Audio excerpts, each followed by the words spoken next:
m/1 అంటే MA. ఎం అనేది ఒకటితో ఎన్నిసార్లు పోతుంటే m టైమ్స్. ఏ నెంబర్నైనా 1తో డివైడ్ చేస్తే సేమ్ నెంబరే వస్తుంది. m/1 అంటే ఎంఏ. ఆ ఎంను తీసుకొని పోయి ఈ న్యూమరేటర్తో మల్టిప్లై చేయి. m × 1 m by minus m that is equal to. ఇప్పుడు ఇక్కడ మైనస్ n ఇది మైనస్ n నాట్ m. ఒక ఇక్కడ మైనస్ n ఉందా, ఇక్కడ ఇది ఈ డినామినేటర్లో ఉండే ఫ్రాక్షన్లో డినామినేటర్ 1 రాసుకోయాం. లేకపోతే ఒక ఫ్రాక్షన్ ఇంకొక ఫ్రాక్షన్తో డివైడ్ చేసేటప్పుడు న్యూమరేటర్లో ఉండే ఫ్రాక్షన్ అట్లే వస్తుంది, ఆ న్యూమరేటర్లో ఏమన్నా లేదు అట్లే వస్తుంది. ఇంటూ డినామినేటర్లో ఏముందో అది తలక్రిందులు అవుతుంది. అంటే మైనస్ ఇక్కడ లేకపోతే ఇట్లా చేసుకున్నాం మైనస్ అట్లేదు అంతే.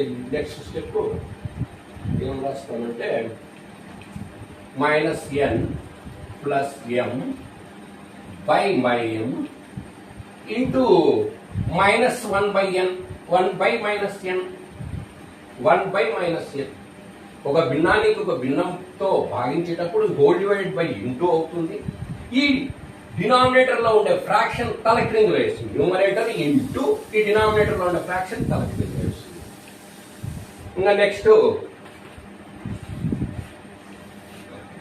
ఇక్కడ minus n plus m by ఇక్కడ ఒక ఫ్రాక్షన్ ఇంకొక ఫ్రాక్షన్తో మల్టిప్లై చేసేటప్పుడు న్యూమరేటర్లో ఉండే వాటిని న్యూమరేటర్తో మల్టిప్లై చేసి డినామినేటర్లో ఉండే వాటిని denominator plus into minus mn.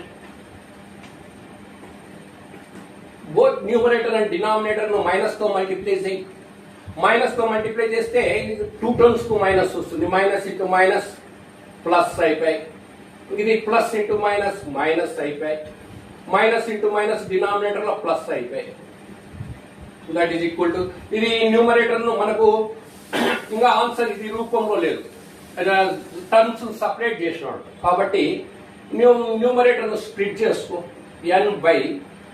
n/mn minus m/mn that equal to nn cancel అయితే 1/m అయితే మైనస్ ఇక్కడ mm క్యాన్సల్ అయితే 1/n వచ్చింది.